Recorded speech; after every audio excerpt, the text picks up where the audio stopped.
Hi everyone. I haven't done one of these videos in a very long time. But for everyone who's watched my previous videos, you know that I am very open about a lot of I guess, the hurdles that I've had in life. Just believe that we shouldn't hide those because it's a part of us being human.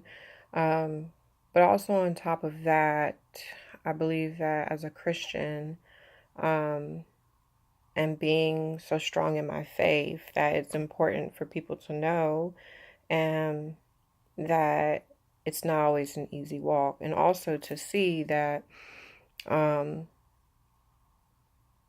it can be challenging when God says no, or when we're faced with our failures, faced with our mistakes, um, and to see that God is still loving towards us. I think a lot of times we uh, go to church and we see everyone acting perfect, and then we have so much turmoil in our life, and we wonder if we'll ever be as close to God as those people are, and really they're just in as much turmoil as us, if not more.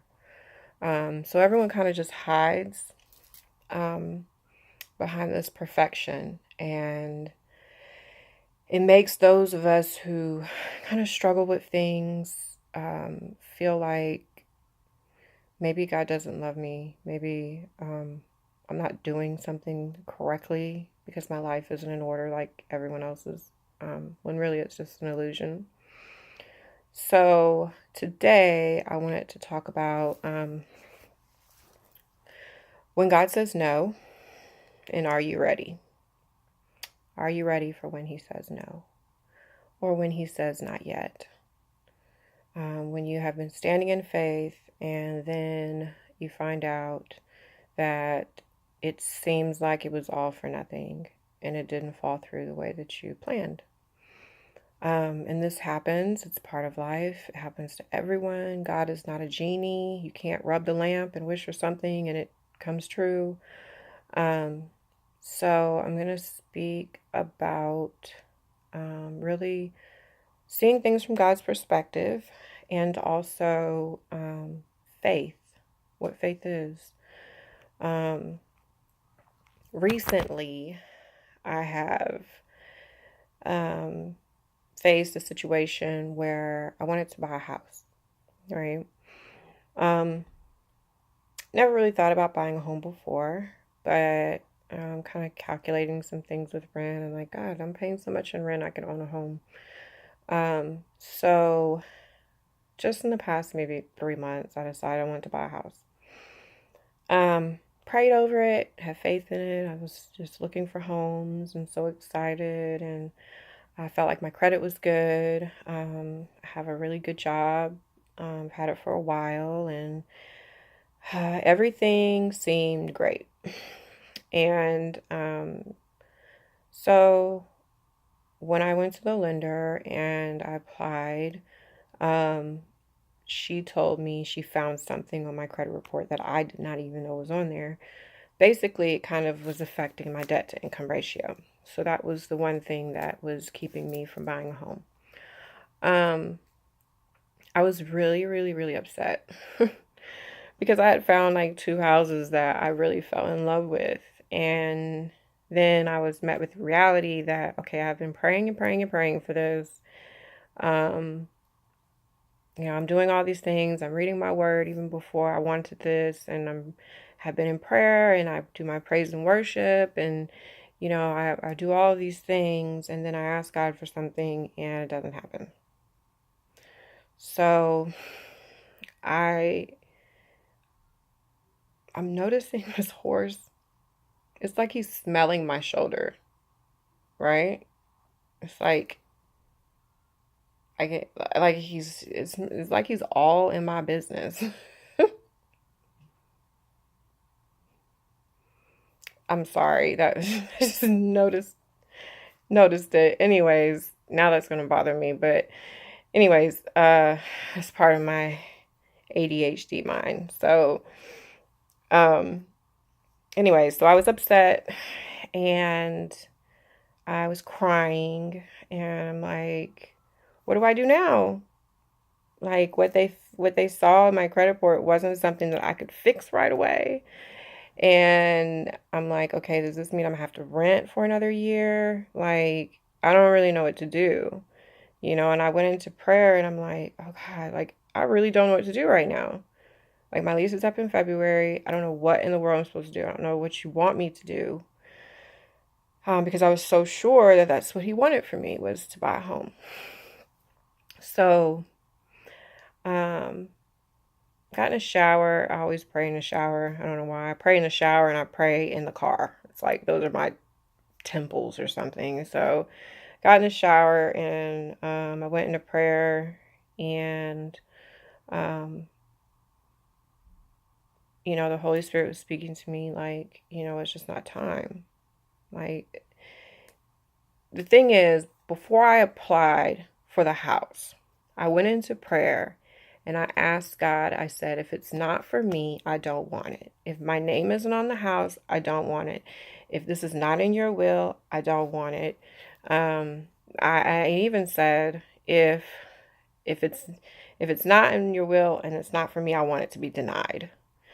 Um, so he reminded me of that when I was in the shower. Like, you asked me to, do it a certain way if it just wasn't what I wanted for you right now.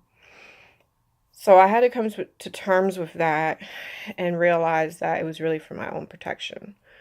Um, God knows everything.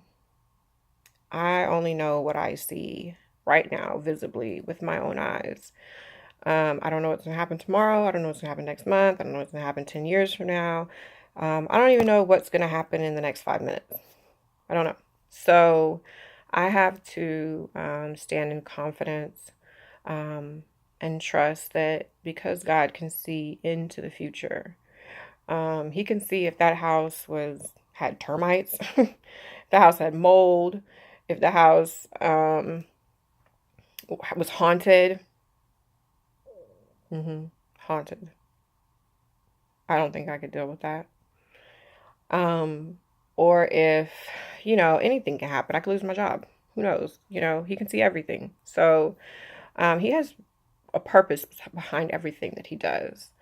And just because I can't see it, um, and because I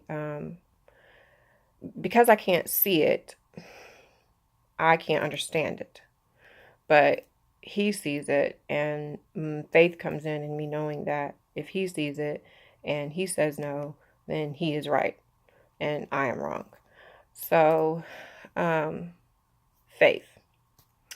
What is faith? Hebrews 11 says that faith is the substance of things hoped for, but the evidence of things not seen. So, substance is it's like a foundation. So, it is what is underneath. So it's what everything is built off of. Faith is the substance of things hoped for. Faith is the foundation in which everything is on, and and that foundation is basically our relationship with God, uh, everything that is like spiritual. It's basically the foundation for hope. It's the foundation for that which stands underneath. It is the freaking foundation. Okay, how else to put it? So, it's not necessarily that particular part of the verse doesn't really speak about what faith is. It speaks about what faith does. Okay, faith holds up everything else. Okay, so and then so faith is the substance of things hoped for, and it's the evidence. Now this is what faith is. It is the evidence of things not seen. It's the proof. It is the promise. It is like a contract. And it seals the deal, right? It's like a deed. Okay. So in that evidence is the proof that God will do everything that he said that he will do. So all of the evidence, all of the promises, all of the proof is on the foundation of faith. Without it, none of those things exist. Okay. So faith is belief. It's believing that God does exist. I mean, you have to believe that first, I guess.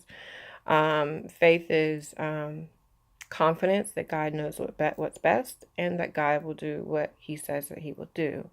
And faith is also trusting in God, trusting that he has your best interest at heart and that he hears you, that he hears your prayers. So all of that is a part of faith. Faith is being sure of what we hope for. It's certain of what we do not see. So by standing in faith, we're being sure. It's our assurance that I know God. I know what his word says. I know what his promises are for me. And I know that he knows what's best for me. And so within that, we have, we can stand certain of everything that we don't see. Just because we can't see it doesn't mean it doesn't exist. We can't see gravity, but it doesn't mean that it doesn't exist. No one can prove gravity, but it doesn't mean that it doesn't exist. There's a lot of things we can't see that we believe exist. We can't see deep into the universe, but we believe there are galaxies out there. We believe they exist, though we've never seen them. Some people believe in aliens and they've never seen an alien, but they believe that it exists. Do I? No, I don't. But some people do. We believe in tomorrow. Tomorrow may not exist for us. It may not exist for me, but I believe in it. I believe the sun will come up in the morning. All of that is faith. We have faith that that when we make plans for Christmas, we're going to be here to see Christmas. You may not be here to see Christmas, but you're still planning on celebrating, however each culture celebrates, those holidays. So we are always acting in faith. Always. Always. There's never a moment where we are not acting in faith. We're acting in faith whenever we leave a crock pot on the oven, on the table, on the counter cooking, and we leave and run errands, and we have faith that our house won't burn down. I mean, we're always just acting in faith all the time. We don't notice it, but that's what we're doing. We're believing in things that don't exist, that haven't happened yet. So that is the foundation, really, of Christianity, period. Because if we don't have faith in God, if we don't believe that God exists, although we cannot see him, then really, heck, well, if you don't have faith that God exists, then you don't believe in God anyway. So, but in order to believe that God exists, you have to have faith because you can't see him. So we have to be convinced that what we do not see with God can still be possessed, and because we believe that what we do not see from God can still be possessed, we stand in hope of receiving those things. So that's where I was with the whole house thing. God said no doesn't mean it's a permanent no. It could be a yes next month. It could be a yes next week. But I have to continue to stand in faith that God knows what's best, irregardless of what his answer is. So I think a lot of people run into a lot of strife and a lot of depression because they don't consider, when they say that they're standing in faith for something, they don't consider that maybe God will say no. And if he says no, then what will I do? We always just stand in faith and believe he will always say yes. And then we get disappointed when he says no. But his no is really a reflection of the future, and also of His will, which we have to make sure that when we're praying in the will of God, not in our will. If I prayed in my will, I'd be asking for a whole lot more than a house. Um, but whatever we pray, we have to pray um, in the will of God, meaning you're asking for it, but if it's not God's will, you don't want it. If it's not God's will for your life right then, you don't want it. Um, and in that, we're believing that God knows what's best, that His answer is always going to be the best answer. And I think a lot of times, especially when we're praying over loved ones who are passing away or loved ones who are sick, we that is a difficult part of it, is praying that they find healing, praying that they live, and then they're taken away or their sickness gets worse. Um, some people stop believing in God and believe He doesn't exist because He didn't say yes.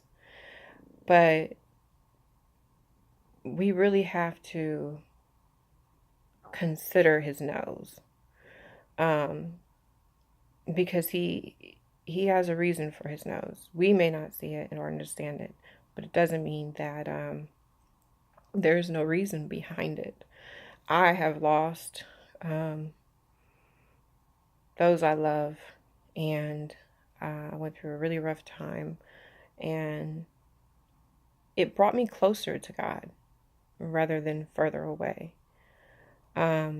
because I felt Him nearer to me then than I had ever felt Him before, reassuring me that the loss was just as important to Him as it was to me, but that it at the time, my prayer for the loss not to happen was not the right prayer. That it was His will, is what He wanted to happen, and I had to trust that. And now that I did trust that, I see why He said no.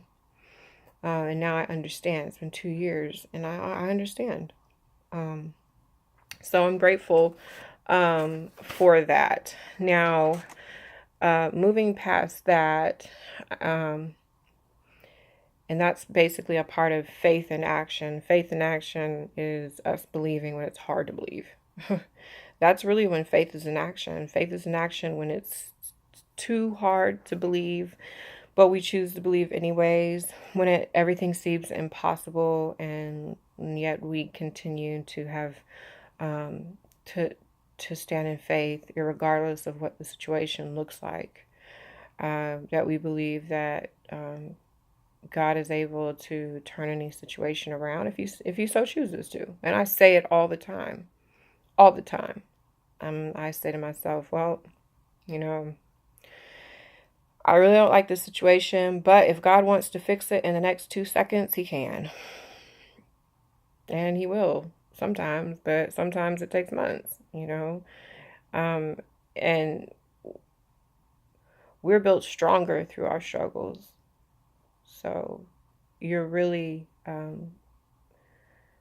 your spirit is growing more when you're faced with challenges and faced with struggles than it is whenever you're carefree.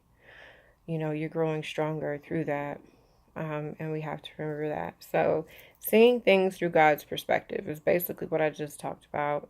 It is seeing the situations through God's eyes, that knowing that He knows what's best because He can see the future, and He knows what is best because His timing is perfect. He works off of perfect timing. The timing for what I wanted may have just been off. My desire was for it to happen now, but God is like, look, it's not time. It's just not time yet. Everything isn't falling into place the right way yet. And something else that's really important here is that, okay, so a lot of people will say, well, maybe God will bless you with something bigger, something greater, and that's good. Maybe he will. Maybe he'll bless me with something more wonderful, but I always consider the other side. You know, maybe maybe he just wants me to rent. I mean, it doesn't have to be that he wants something bigger or more extravagant. Like, maybe he just wants me to have something smaller. Maybe he wants me to rent. Maybe, it's not always got to be better, you know? Um, and I hear that all the time. Like, he didn't bless you with that because he wants something better for you. Like, no, maybe he just wants you to slow down and stop. And maybe he wants you to not want so much all the time. Um, we just have to consider all aspects of this, because a lot of people say they don't hear from God, but you don't hear from God because you're not walking with him and you're not listening to him, and you're it's like you're feeding your own mind these ideas that may not be true, and then when they don't come true, you look to God like he's the liar. When in all actuality, we are the liars because we lie to ourselves. We don't consider the whole entire picture. We look at just the positive stuff. Positive. I want positive. I want great things. But see, the great things are wonderful. They're wonderful. Everyone wants great things. But sometimes God doesn't move in the great things. Even Joseph. Joseph had great dreams in the Bible. He ended up being a slave and in jail as a servant. I'm pretty sure after he had these dreams and he was thrown in jail as a servant, he could have very well said, you know what? How could God want me to be in jail? He must not exist if I'm in jail.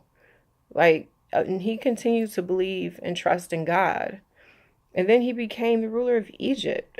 like, you know, eventually down the line. So we just have to be okay. Like Paul said, be content in every situation.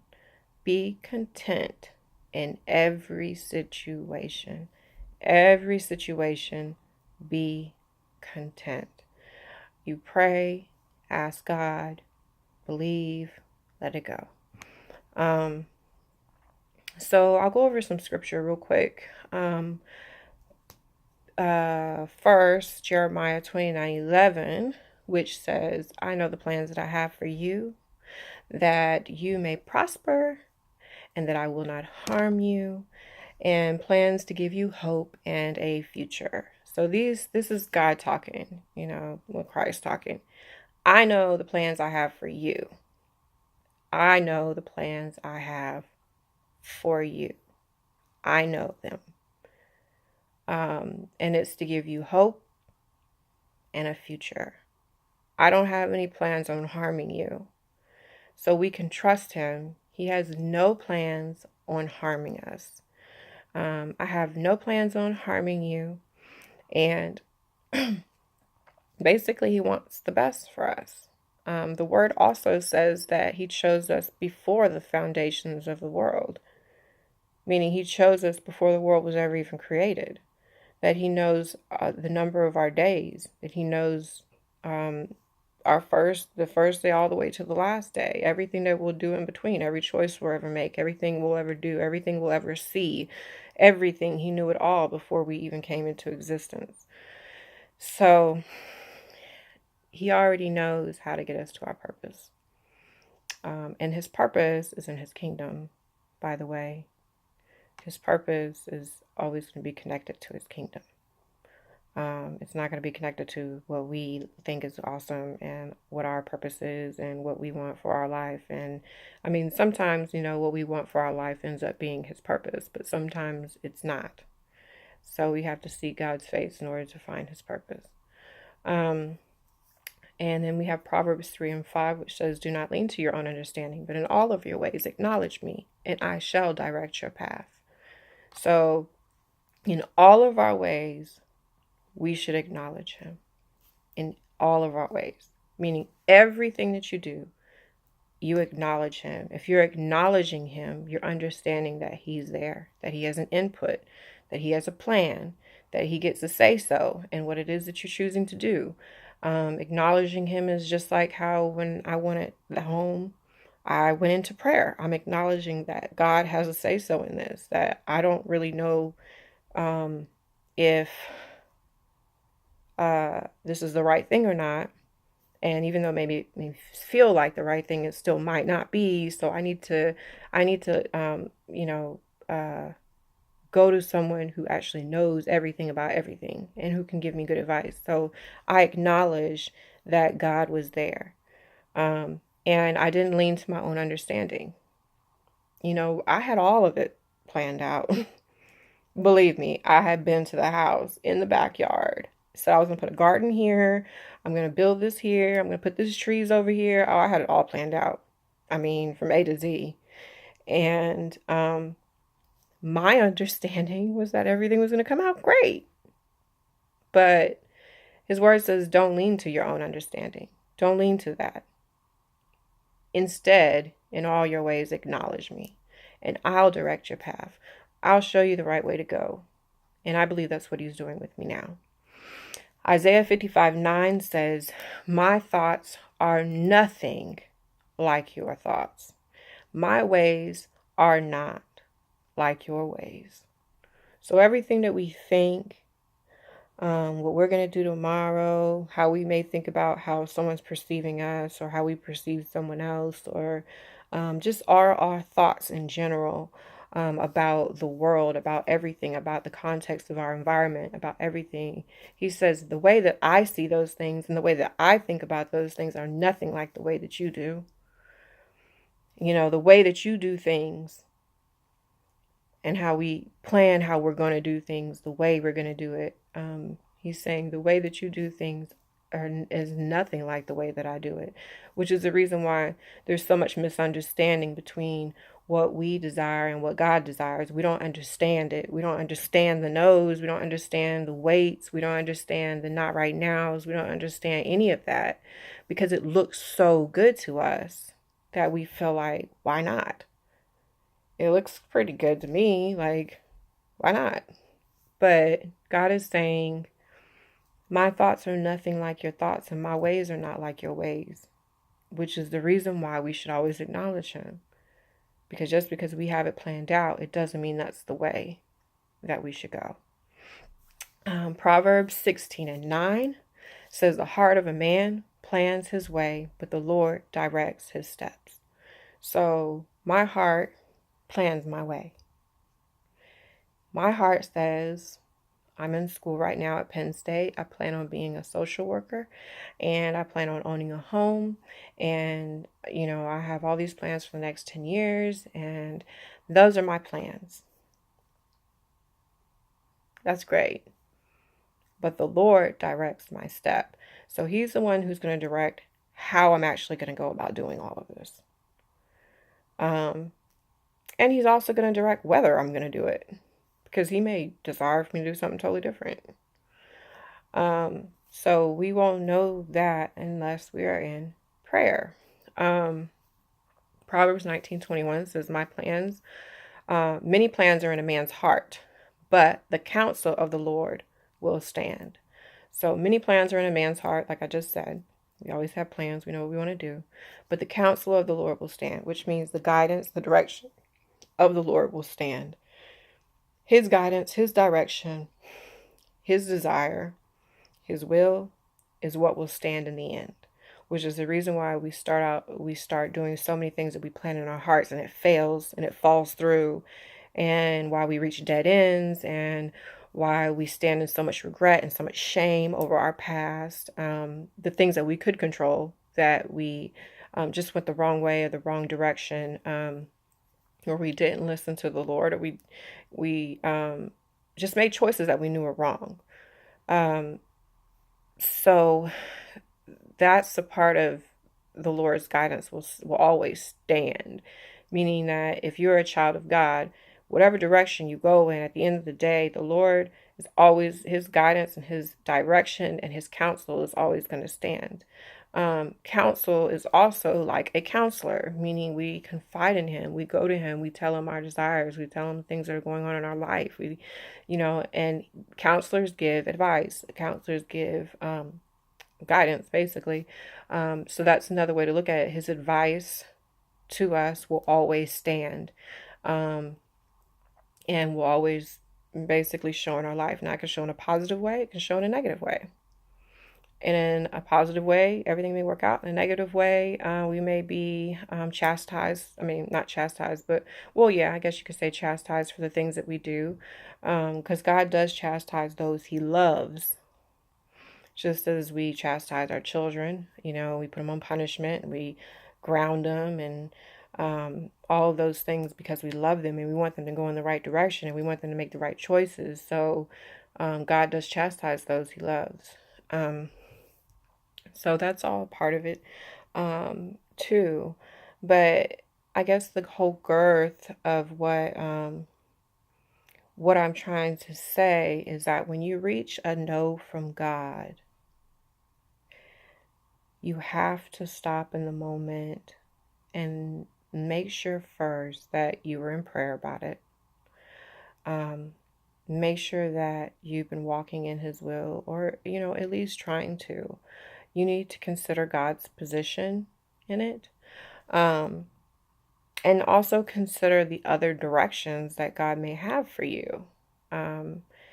You need to consider the fact that God knows all things, that God works in perfect timing. And sometimes a no is just a no. And sometimes a no is a maybe. And sometimes a no is a not right now. And most of the time, during those times when the no's and not right nows happen, God is looking at us to see how we're going to act with this no. Like, are you still going to trust me? Are you still going to read your word? Are you still going to pray? Are you still going to follow me? Or are you going to just sit back and say, oh, you were never going to give it to me in the first place? You don't care. And I will tell you a good example of this. I have 5 kids. And I go through this a lot with my children. They'll ask me for, let's just say, ice cream. And it's too early in the day. And it'll be 10 o'clock in the morning. And I'm like, no, you're not getting any ice cream at 10 o'clock in the morning. Like, wait till after 12 o'clock. And I'll watch them. To see how they take that, what their reaction is going to be. Like, are you going to stomp off? Are you going to start crying? Like, when they do that, when they stomp off and they start crying, it hurts me. It makes me feel like they don't trust me. Like, you don't trust that when 12 o'clock comes, I'm going to give it to you. You don't trust me. Or you're acting so much like a